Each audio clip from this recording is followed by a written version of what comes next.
Digital media ಪತ್ರಿಕಾ ಕಲಬುರಗಿ ಮಾಧ್ಯಮ ಮಿತ್ರರಿಗೆ ಧನ್ಯವಾದಗಳು.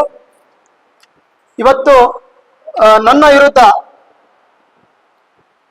ಷಡ್ಯಂತ್ರ ರೂಪಿಸಿ ನನ್ನ ಹೆಸರಿಗೆ ಕಳಂಕ ತರುವ ಕೆಲಸ ಏನು ಮಾಡಿದ್ದಾರೆ ಅವರ ವಿರುದ್ಧ ಇವತ್ತಿನ ಪತ್ರಿಕಾಗೋಷ್ಠಿ. ಮೊನ್ನೆ ದಿನ 11/7/2026 ಕಲಬುರಗಿ ನಗರದ ಬ್ರಹ್ಮಪುರ್ ಪೊಲೀಸ್ ಸ್ಟೇಷನ್ ಅಲ್ಲಿ ನನ್ನ ಮೇಲೆ ಒಂದು ಯುವತಿಗೆ ಲೈಂಗಿಕ ಕಿರುಕುಳ ಅಂತೇಳಿ ಒಂದು FIR ದಾಖಲಿಸ್ತಾರೆ. ಆ FIR ಅಲ್ಲಿ ಮೆನ್ಷನ್ ಮಾಡಿರ್ತಾರೆ, ನಾನು ಯುವತಿಗೆ ಹಣಕ್ಕೆ ಬೇಡಿಕೆ ಇಟ್ಟೆ ಮತ್ತು ಅವಾಚ್ಯ ಶಬ್ದದಿಂದ ನಿಂದಿಸಿದ್ದೀನಿ ಅಂತ FIR ಕಾಪಿಯಲ್ಲಿ ಮೆನ್ಷನ್ ಮಾಡಿದ್ದಾರೆ. ಇವತ್ತು ಇಲ್ಲಿ ಜನರಿಗೆ ಸತ್ಯ ತಿಳಿಸ್ಬೇಕಂತ ಇವತ್ತು ನಾನು ಕಲಬುರಗಿಯ ಡಿಜಿಟಲ್ ಮೀಡಿಯಾ ಪತ್ರಿಕಾ ಭವನಕ್ಕೆ ಬಂದಿದ್ದೇನೆ. ಹೇಗಾಗಿದೆಯಪ್ಪ ಅಂದ್ರೆ ಈಗಿನ ಪರಿಸ್ಥಿತಿ, ಸತ್ಯ ಎಂಬುದು ಎಲ್ಲೋ ಒಂದ್ ಕಡೆ ಮೂಲೆಯಲ್ಲಿದ್ರೆ ಸುಳ್ಳು ಎಂಬುದು ಮಾರ್ಕೆಟ್ ಅಲ್ಲಿ ಕುಣಿತಾ ಇರುತ್ತಂತೆ. ಆ ತರ ಆಗಿದೆ. ಇಲ್ಲಿ ಆಕ್ಚುಲಿ ಹನಿ ಟ್ರಾಪ್ ಆಗಿದ್ದು ನನ್ನ ಮೇಲೆ. ನಾನು ಯಾವಾಗೋ ಇವ್ರ ಮೇಲೆ ಒಂದು ಪತ್ರಿಕಾಗೋಷ್ಠಿ ಮಾಡಿ FIR ಮಾಡ್ಬೇಕು ಅನ್ಕೊಂಡಿದ್ದೆ. ಆದ್ರೂ ಒಂದು ಹೆಣ್ಣಿನ ಜೀವನ ಹಾಳು ಮಾಡಬಾರದು ಅಂತ ಬಿಟ್ಟಿದ್ದೆ. ಇವರು ನನ್ನ ಮೇಲೆ ಷಡ್ಯಂತ್ರ ರೂಪಿಸಿ ಇಲ್ಲ ಸಲ್ಲದ ಆರೋಪ ಮಾಡಿ ಏನಿವತ್ತು ನನ್ನ ಮೇಲೆ FIR ದಾಖಲಿಸಿದ್ದಾರೆ. ನಾನು ಕಾನೂನಕ್ಕೆ ಗೌರವ ಕೊಡ್ತೇನೆ. ನಾನು ಅಪರಾಧಿನ ನಿರಪರಾಧಿನ ಅಂತ ಕೋರ್ಟ್ ತೀರ್ಮಾನ ಮಾಡುತ್ತೆ. 14/11/2025 ಅಂದ್ರೆ ನವೆಂಬರ್ದಲ್ಲಿ ಇವತ್ತೇನು ನನ್ನ ಮೇಲೆ FIR ದಾಖಲು ಮಾಡಿದರೆ ಅಂಬಿಕಾ ನನಗೆ ಪರಿಚಯವಾಗಿದ್ದು ಹೇಗೆ ಅಂತಂದ್ರೆ ದಿನಾಂಕ 14/11/2025 ಅವರ ಸೋದರನ ಮೇಲೆ ಏನೋ ಒಂದು ಹಲ್ಲೆ ಆಗಿರುತ್ತೆ. ಆ ಹಲ್ಲೆಗೆ ವಿಷಯಕ್ಕೆ ಸಂಬಂಧಿಸಿದಂತೆ ಕಲಬುರಗಿ ನಗರದ SP ಕಚೇರಿಯಲ್ಲಿ ನನಗೆ ಪರಿಚಯವಾಗ್ತಾರೆ. ಪರಿಚಯವಾದ ನಂತರ ನಾನು ಅಂಬಿಕಾ, ಅವರ ಸೋದರಿ, ಅವರ ಅಮ್ಮ, ಅವರ ಸೋದರ ಕೂಡಿಕೊಂಡು ಎಡ್ಸ್ನಲ್ SP ಸಾಹೇಬರಾದಂತ ಮೇಘಣ್ಣನೋತ್ಸವ ಅವರಿಗೆ ಸುಮಾರು 3 ಬಾರಿ ಭೇಟಿ ಆಗ್ತೀನಿ. ಅದಾದ ನಂತರ ಮತ್ತೆ ಅಂಬಿಕಾ ನನಗೆ ಪದೇ ಪದೇ ಫೋನ್ ಮಾಡ್ತಾ ಇರ್ತಾಳೆ, ಸರ್ ತುಂಬಾ ಹೆಲ್ಪ್ ಮಾಡಿದ್ದೀರಾ, ನಿಮ್ಮಿಂದ ತುಂಬಾ ಹೆಲ್ಪ್ ಆಯ್ತು ಅಂತ. ನಾನು ಸುಮಾರು ಜನ ಹೆಣ್ಣು ಮಕ್ಕಳ ಕಣ್ಣೀರು ಒರೆಸಿದ್ದೀನಿ ಹೊರತಾಗಿ ಯಾರ ಹೆಣ್ಣು ಮಕ್ಕಳ ಮೇಲೂ ಈ ತರ ಮಾಡಿಲ್ಲ. ಆದ್ರೆ ಇದು ಸುಳ್ಳು ಸುದ್ದು FIR ಅಂದ್ರೆ ನನ್ನ ಮೇಲೆ ಷಡ್ಯಂತ್ರ ಮಾಡಿ ಅಂಬಿಕಾ ಪ್ರಕರಣ ದಾಖಲು ಮಾಡಿದ್ದಾರೆ. ಇನ್ನೊಂದೇನು ದುಃಖದ ವಿಷಯಪ್ಪ ಅಂತಂದ್ರೆ ಇವರು FIR ಕಾಪಿಯಲ್ಲಿ ಮೆನ್ಷನ್ ಮಾಡ್ತಾರೆ, ನಾನು ಹಣಕ್ಕೆ ಬೇಡಿಕೆ ಇಟ್ಟೆ ಅಂತ. ನಾನು ಹಣಕ್ಕೆ ಬೇಡಿಕೆ ಇಟ್ಟರೆ ಸರ್ ನಾನು ಹಣಕ್ಕೆ ಬೇಡಿಕೆ ಇಟ್ಟೆ ಅಂತ FIR ಮಾಡ್ತಾರೆ. ನಾನು ಹಣಕ್ಕೆ ಬೇಡಿಕೆ ಇಟ್ಟರೆ ಅವರು ನನಗೆ ದುಡ್ಡು ಹಾಕ್ಬೇಕಾ, ನಾನು ಅವ್ರಿಗೆ ದುಡ್ಡು ಹಾಕ್ಬೇಕಾ? ನಾನು ಹಣಕ್ಕೆ ಬೇಡಿಕೆ ಇಟ್ಟರೆ ನನಗೆ ಅವ್ರು ದುಡ್ಡು ಹಾಕ್ಬೇಕು. ಯಾಕೆ ನಾನು ಅವ್ರ ದುಡ್ಡಿಗೆ ಬೇಡಿಕೆ ಇಟ್ಟಿರ್ತೀನಿ. ಇಲ್ಲಿ ಆಕ್ಚುಲಿ ಅವರಿಗೆ ದುಡ್ಡು ಹಾಕಿದ್ದು ನಾನು. ಇದು ಹನಿ ಟ್ರಾಪ್ ಆಗಿದ್ದು ನನ್ನ ಮೇಲೆ. ನಾನು ಅವ್ರಿಗೆ ಫೋನ್ ಪೇ ಮಾಡಿದ ಹಿಸ್ಟ್ರಿ ತೋರಿಸ್ತೀನಿ, ತಾವು ಗಮನಿಸಬಹುದು. ಇವ್ರಿಗೆ ಆಕ್ಚುಲಿ ಜನವರಿ ಫೆಬ್ರವರಿ ಹಾಕಿರಬಹುದು. ಸುಮಾರು ಇವರಿಗೆ ನಾನು ಒಂದು ಸಲ 10,000 ಹಾಕಿರ್ತೇನೆ, ಮತ್ತೊಂದು ಸಲ 9,000 ರೂಪಾಯಿ ಹಾಕಿರ್ತೇನೆ, ಮತ್ತೊಂದು ಸಲ 500 ರೂಪಾಯಿ ಹಾಕಿರ್ತೇನೆ, ಆಮೇಲೆ 15,000 ಹಾಕಿರ್ತೇನೆ. ಅದಾದ ನಂತರ 1,000 ಒಂದ್ಸಲ ಹಾಕಿರ್ತೇನೆ, 49,000 ಒಂದ್ಸಲ ಹಾಕಿರ್ತೇನೆ. ವ್ಯವಹಾರ ದುಡ್ಡು ಇದು ಯಾಕೆ ನಾ ದುಡ್ಡು ಹಾಕಿದೆಯಪ್ಪ ಎಂಬ ಪ್ರಶ್ನೆ ನಿಮಗೂ ಕೂಡ ಬರ್ಬೋದು. ನೀವು ಯಾಕೆ ಅವ್ರಿಗೆ ದುಡ್ಡು ಹಾಕಿದ್ರಿ ಅಂತ ನೀವು ಕೇಳ್ಬೋದು ನನಗೆ ಪ್ರಶ್ನೆ. ಇವ್ರಿಗೆ ದುಡ್ಡು ಕಳಿಸೋ ಉದ್ದೇಶ ಏನಪ್ಪಾ ಅಂತಂದ್ರೆ ಇವ್ರು ನನಗೆ ಬ್ಲಾಕ್ ಮೇಲ್ ಮಾಡ್ತಾರೆ. ಯಾವ ರೀತಿ ಬ್ಲಾಕ್ ಮೇಲ್ ಮಾಡ್ತಾರಪ್ಪ ಅಂತಂದ್ರೆ ಅಂಬಿಕಾ ನನಗೆ ಏನು SP ಆಫೀಸಲ್ಲಿ ಪರಿಚಯ ಆಗ್ತಾರಲ್ಲ, ಅದಾದ ನಂತರ ಕೆಲವೇ ದಿನಗಳಲ್ಲಿ ನಾರಾಯಣಪುರ ಗ್ರಾಮದಲ್ಲಿ ಒಂದು ಇಶ್ಯೂ ಆಗಿರುತ್ತೆ. ಆ ವಿಷಯಕ್ಕೆ ಸಂಬಂಧಿಸಿದಂತೆ ನಾನು 15 ದಿನ ಕಲಬುರ್ಗಿಯ ಕಾರಾಗೃಹದಲ್ಲಿ ಇದ್ದು ಬಂದ ನಂತರ ಅಂಬಿಕಾ ನನಗೆ ಮತ್ತೆ ಫೋನ್ ಮಾಡ್ತಾಳೆ, ಸರ್ ನಿಮ್ಮ ಫೋನ್ 15 ದಿನ ಸ್ವಿಚ್ ಆಫ್ ಇತ್ತು, ನಿಮ್ಮ ಮನೆಗೆ ಬಂದೆ ನೀವು ಇರ್ಲಿಲ್ಲ, ಏನಾಗಿತ್ತು ಅಂದಾಗ ಈ ತರ ಆಗಿತ್ತು, ನಾನು ಅದಕ್ಕೆ ಕಲಬುರ್ಗಿ ನನ್ನ ಮೇಲೆ FIR ಆಗಿತ್ತು, ನಾನು ಕಲಬುರ್ಗಿ ಕಾರಾಗೃಹದಲ್ಲಿ ಇದ್ದೆ ಅಂತ ಹೇಳ್ತೀನಿ. ಅದಾದ ನಂತರ ಸರ್ ನೀವು ನಮ್ಮ ಮನೆಗೆ ಬನ್ನಿ ಅಂತ ಅಂಬಿಕಾ ನನಗೆ ಮನೆಗೆ ಕರಿತಾಳೆ. ಯಾವಾಗಂದ್ರೆ ನಾನು ಜೈಲಿಂದ ಹೊರಗಡೆ ಬರ್ತೀನಿ, ರಾತ್ರಿ 8 ಗಂಟೆಗೆ ಬರ್ತೇನೆ. ಬೆಳಿಗ್ಗೆ ಫೋನ್ ಮಾಡ್ತಾಳೆ. ನನ್ನ ಫೋನ್ ಆನ್ ಆದ ತಕ್ಷಣ ಫೋನ್ ಮಾಡ್ತಾಳೆ. ನಾನು ಮನೆಗೆ ಹೋದಾಗ ಅಂಬಿಕಾ ಅವರು ಮನೆಯಲ್ಲಿ ಒಬ್ಬರೇ ಇರ್ತಾರೆ. ನಾನು ಒಬ್ಬರೇ ಇದ್ದೀರಾ, ನೀವು ಒಳಗಡೆ ಬರಲ್ಲ ಅಂದಾಗ ಅವರ ಸಹೋದರಿ ಬಂದ ನಂತರ ಮನೆಗೆ ಹೋಗ್ತೀನಿ. ಮನೆಗೆ ಹೋದ್ಮೇಲೆ ಅಂಬಿಕಾ ನನಗೆ ಹೇಳ್ತಾರೆ, ಸರ್, ಹುಬ್ಬಳ್ಳಿ ಮೂಲದ ಒಬ್ಬ ಸುನಿಲ್ ಅನ್ನೋ ವ್ಯಕ್ತಿಗೆ ನಾನು ನೌಕರಿ ಸಲುವಾಗಿ ದುಡ್ಡು ಕೊಟ್ಟಿದ್ದೀನಿ, ತಾವು ದಯವಿಟ್ಟು ಇದೊಂದು ವಿಷಯದಲ್ಲಿ ನನಗೆ ಹೆಲ್ಪ್ ಮಾಡಿ ಸರ್ ಅಂದಾಗ ನೋಡೋಣ ಅಂತ ಹೇಳ್ತೀನಿ. ಆಮೇಲೆ ಪದೇ ಪದೇ ಕಾಲ್ ಮಾಡಿ, ಸರ್ ಇದೊಂದು ಹೆಲ್ಪ್ ಮಾಡಿ ನನಗೆ, ನಾವು ತುಂಬಾ ಬಡವರು ಅಂದಾಗ ಆಯ್ತು ಅಂತ ನಾನು ಒಪ್ಕೊಂಡು, ಸರ್ ಬೆಂಗಳೂರಿಗೆ ಹೋಗಿ ಅವರಿಗೆ ಭೇಟಿ ಆಗಿ ಬರೋಣ ಅಂತಾರೆ ಸುನಿಲ್ಗೆ. ಆಯ್ತು ಅಂತ ಇವರ ಜೊತೆ ನಾನು ಇವರನ್ನು ನಂಬಿ ಬೆಂಗಳೂರಿಗೆ ಹೋಗ್ತೀನಿ ಅಷ್ಟೇ. ಇವರನ್ನು ನಂಬಿ ನಾನು ಬೆಂಗಳೂರಿಗೆ ಹೋಗ್ತೇನೆ. ಬೆಂಗಳೂರಿಗೆ ಹೋದ ನಂತರ ಇವರ ಸಹೋದರಿ ಮನೆಗೆ ಹೋಗ್ತೀವಿ. ರಾಜಾಜಿನಗರ ಇರ್ಬೋದು ಮೋಸ್ಟ್ಲಿ, ರಾಜಾಜಿನಗರ್ಗೆ ಅವ್ರ ಮನೆಗೆ ಹೋಗ್ತೀವಿ. ಮನೆಗೆ ಹೋದ್ಮೇಲೆ ಅಂಬಿಕಾ ಅವರಿಗೆ ಮನೆಯಲ್ಲೇ ಬಿಟ್ಟು ನಾನು ಮತ್ತೆ ಹೊರಗಡೆ ಬರ್ತೇನೆ.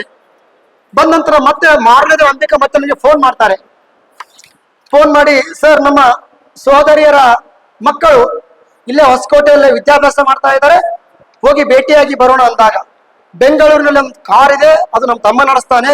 ಆ ಕಾರ್ ತೆಗೆದುಕೊಂಡು ನಾನು, ಅಂಬಿಕಾ ಅವರ ಸಹೋದರಿ 3 ಜನ ಸೇರಿಕೊಂಡು ಹೊಸಕೋಟೆಗೆ ಹೋಗಿ ಭೇಟಿಯಾಗಿ ಬರೋ ಟೈಮಲ್ಲಿ ರಾತ್ರಿ ಸುಮಾರು 12 ಗಂಟೆ ಆಗಿರುತ್ತೆ. ಅವಾಗ ಅಂಬಿಕಾ ಸಹೋದರಿ ನನಗೆ ಹೇಳ್ತಾರೆ, ಸರ್ ತುಂಬಾ ಲೇಟ್ ಆಗಿದೆ, ಇಲ್ಲೇ ಮಲ್ಕೊಳ್ಳಿ ಅಂದಾಗ, ಇಲ್ಲ ಬೇಡ ಅಕ್ಕ, ನೀವಿಬ್ರೇ ಹೆಣ್ಮಕ್ಳು, ಇಲ್ಲ ನಿನ್ನ ತಮ್ಮ ಇದ್ದಾಗೆ ಮಲ್ಕೋ ಅಂದಾಗ, ಆಯ್ತು ಅಂತ ನಾನು ಅಲ್ಲೇ ಮಲ್ಕೊಂಡಿರ್ತೀನಿ. ಅದಾದ ನಂತರ ಅಂಬಿಕಾ ಅವರ ಸಹೋದರಿ ಏನ್ ಮಾಡ್ತಾರಪ್ಪ ಅಂತಂದ್ರೆ, ಬೆಳಿಗ್ಗೆ 6 ಗಂಟೆಗೆ ಅವ್ರು ಯಥಾ ಪ್ರಕಾರ ತಮ್ಮ ಡ್ಯೂಟಿಗೆ ಹೋಗ್ತಾರೆ. ಅವ್ರ ಉದ್ದೇಶ ಏನು ಅಂತ ನನಗೆ ಗೊತ್ತಿಲ್ಲ. ಅವ್ರ ಡ್ಯೂಟಿಗೆ ಹೋಗ್ಬೇಕಾಗಿತ್ತು ಅಂದ್ರೆ, ಸರ್ ಅವ್ರ ಡ್ಯೂಟಿ ಹೋಗ್ಬೇಕಾಗಿತ್ತು ಅಂದ್ರೆ ಮನೇಲಿ ಇಬ್ಬರೇ ಇರ್ತೀವಿ ಅಂತ ಗೊತ್ತಾ, ನನಗೆ ಎಬ್ಬಿಸಿ ಆದ್ರೂ ಹೋಗ್ಬೇಕಾಗಿತ್ತು, ಅಷ್ಟೇ ಬಿಟ್ಟು ಹೋಗ್ತಾರೆ. ಅದಾದ ನಂತರ ಇವ್ರ ಉದ್ದೇಶ ಏನು ಅಂತ ಇಲ್ಲಿ ಸುತ್ತ ಗಮನ ಆಗ್ತದೆ. FIR ಮಾಡ್ಲಿ, ಅದು ಕಾನೂನು ತೀರ್ಮಾನ ಮಾಡುತ್ತೆ, ಆ ಮಾತು ಬೇರೆ. ಇದು ಕಟ್ಟು ಕತೆ ಅಂತ ಹೇಳ್ತೀನಿ ನಿಮ್ಗೆ. ಅಂದ್ರೆ ಷಡ್ಯಂತ್ರ ಯಾವ ರೀತಿ ರೂಪಿಸಿದಾರೆ ಅಂದ್ರೆ, ಈಗಿನ ತೀರ್ಮಾನ ತಮಗೆ ಗೊತ್ತು, ಒಬ್ಬ ಹೋರಾಟಗಾರರಾಗಿರ್ಬೋದು, ಒಬ್ಬ ಸಾಮಾಜಿಕ ಕಾರ್ಯಕರ್ತ ಆಗಿರ್ಬೋದು, ಮತ್ತು ಏನು ಈ MLA MP ಗಳು ಇರ್ತಾರೆ, ಯಾವ ರೀತಿ ಈ ಷಡ್ಯಂತ್ರ ದಿನನಿತ್ಯ ನಡೀತಾ ಇರುತ್ತೆ, ತಮಗೂ ಕೂಡ ಗೊತ್ತಿದೆ. ಅದಾದ ನಂತರ ಅಂಬಿಕಾ 8 ಗಂಟೆಗೆ ಎದ್ದು ನನಗೆ ಟೀ ಮಾಡಿ ಕೊಟ್ಟು, ಸರ್ ನಿಮ್ಮ ಜೊತೆ 2 ಫೋಟೋ ತಕ್ಕೋಬೇಕು ಅಂತ ಅಂದಾಗ, ಯಾಕೆ ಅಂತ ಕೇಳಿದ್ರೆ, ಸರ್ ಫೋಟೋ ತಕ್ಕೋಬೇಕು ನಿಮ್ ಜೊತೆ ಅಂದಾಗ ನಾನು ಒಪ್ಪಲ್ಲ. ಆ ಟೈಮಲ್ಲಿ ನೀವು ಒಪ್ಪಲಿಲ್ಲ ಅಂದ್ರೆ ನಾನು ವಿಷ ಸೇವಿಸ್ತೀನಿ ಅಂತ ಅಂದಾಗ, ನಾನು ಅಂಜಿ ಅವ್ರ ಜೊತೆ 2 ಫೋಟೋ ತಗೋತೀನಿ. ಫೋಟೋ ಬೇರೆ ಯಾವ ಫೋಟೋ ಅಲ್ಲ, ಇವ್ರು ಮೆನ್ಷನ್ ಮಾಡಿದ್ರೆ ಅಶ್ಲೀಲ ಫೋಟೋ ಅಂತ, ವೈಯಕ್ತಿಕ ಫೋಟೋ ಅಂತ ಇವ್ರು ಮೆನ್ಷನ್ ಮಾಡಿದ್ದಾರೆ. ಯಾವ ವೈಯಕ್ತಿಕ ಫೋಟೋ ಇಲ್ಲ, ಫೋಟೋ ಇವ್ರು ತಕೊಂಡಿದ್ದು 2 ನನ್ನ ಫೋಟೋ. ಇದು ಏನ್ ಮೆನ್ಷನ್ ಮಾಡಿದಿರಲ್ಲ ವೈಯಕ್ತಿಕ ಫೋಟೋ ಅಂತ, ನನ್ನ ಹತ್ರ ಯಾವ ವೈಯಕ್ತಿಕ ಫೋಟೋ ಯಾವೂ ಇಲ್ಲ. ಅದಾದ ನಂತರ ನಾನು ಕಲಬುರಗಿಗೆ ಬರ್ತೇನೆ. ಕಲಬುರಗಿ ಬಂದು ಹಣಕ್ಕೆ ಬೇಡಿಕೆ ಇಟ್ಟಾಗ, ನಿಮಗೆ ಅವಾಗಲೇ ತೋರಿಸ್ತೀನಿ ಹಣ ಹಾಕಿದ್ದು, ನಾನು ಫೋನ್ ಪೇ ಮಾಡ್ತೀನಿ ಅವ್ರಿಗೆ. ಅವಾಗಲೇ ಇದು ತೋರಿಸಿದ್ವಿ ನಿಮಗೆ, ನಾನು ಫೋನ್ ಪೇ ದುಡ್ಡು ಹಾಕ್ತೀನಿ. ಅವಾಗ ನಾನು ಯಾಕೆ ದುಡ್ಡು ಹಾಕಿದ್ನಪ್ಪ ನೀವು ಪ್ರಶ್ನೆ ಕೇಳ್ಬೋದು, ಸರ್ ನೀವು ಯಾಕೆ ಅವ್ರಿಗೆ ದುಡ್ಡು ಹಾಕಿದ್ರಿ ಅಂತ. ಇವ್ರೇನು ಅನ್ಸಿಸ್ತಾರಂದ್ರೆ, ನಿಮ್ಮ ಫೋಟೋ ಸೋಷಿಯಲ್ ಮೀಡಿಯಾದಲ್ಲಿ ಅಂದ್ರೆ ಇನ್ಸ್ಟಾಗ್ರಾಮ್, ಫೇಸ್ಬುಕ್, ವಾಟ್ಸಪ್ ನಲ್ಲಿ ಹಾಕ್ತೀನಿ ಅಂದಾಗ ನಾನು ಭಯಗೊಂಡು ಇವರಿಗೆ ದುಡ್ಡು ಹಾಕ್ತೀನಿ. ಅದಾದ ನಂತರ ಬೆಂಗಳೂರಿನಲ್ಲಿ ಅವರ ಮಾಮನಾದಂತ ಎಲ್ಲಾ ಲಿಂಗ್ ಅವ್ರ ಜೊತೆ ಮದುವೆ ಆಗ್ತಾರೆ. ಮದುವೆ ಆದ ಮೇಲಿಂದ ಅವರಿಗೆ ನಮ್ಗೆ ಯಾವ್ದು ರೀತಿ ಕಾಂಟ್ಯಾಕ್ಟ್ ಇರಲ್ಲ, 3 ತಿಂಗಳಾಯ್ತು ಕಾಂಟ್ಯಾಕ್ಟ್ ಇರಲ್ಲ. ಇವ್ರು ಹೇಳ್ತಾರೆ ನಾನ್ ಫೋನ್ ಮಾಡಿ ಕರ್ಸಿದೀನಿ ಅಂತ ಇವ್ರು ಹೇಳ್ತಾರೆ. FIR ಕಾಪಿಯಲ್ಲಿ ಮೆನ್ಷನ್ ಆಗಿದೆ, ನಾನ್ ಕರ್ಸಿದೀನಿ ಅಂತ ಹೇಳ್ತಾರೆ. ಅಂದ್ಮೇಲೆ ನಾನು ಅವ್ರಿಗೆ ಕಾಲ್ ಮಾಡಿರ್ಬೇಕಲ್ಲ ಸರ್. ಇವ್ರು ಏನ್ ಹೇಳ್ತಾರೆ ಅಂತಂದ್ರೆ, FIR ಕಾಪಿಯಲ್ಲಿ ಮೆನ್ಷನ್ ಆಗಿದೆ ಬೆಂಗಳೂರಿಂದ ನಾನೇ ಕಾಲ್ ಮಾಡಿ ಕರ್ಸಿದೀನಿ ಅಂತ. ಮತ್ ನಾನ್ ಫೋನ್ ಮಾಡಿ ಕರೆಸ್ತಾರೆ, ನನ್ನ ಕಾಲ್ ಹಿಸ್ಟ್ರಿ ನನ್ನಿಂದ ಫೋನ್ ಹೋಗಿರ್ಬೇಕಲ್ಲ, ಅವ್ರಿಗೆ ಕಾಲ್ ಹಿಸ್ಟ್ರಿ ಬೇಕಲ್ಲ. ಕಾಲ್ ಹಿಸ್ಟ್ರಿ ತೆಗಿಸ್ರಿ, ನಾನು ಯಾವ್ದು ರೀತಿ ಫೋನೇ ಮಾಡಿಲ್ಲ, 3 ತಿಂಗಳಿಂದ ಅವ್ರು ನನ್ನ ನಂಬರಿಂದ ಕರೆನೇ ಹೋಗಿಲ್ಲ. ಅದು ಇಲ್ಲಿ ಎದ್ದು ಕಾಣ್ತಾ ಇದೆ ಸುಳ್ಳು ಅಂತ.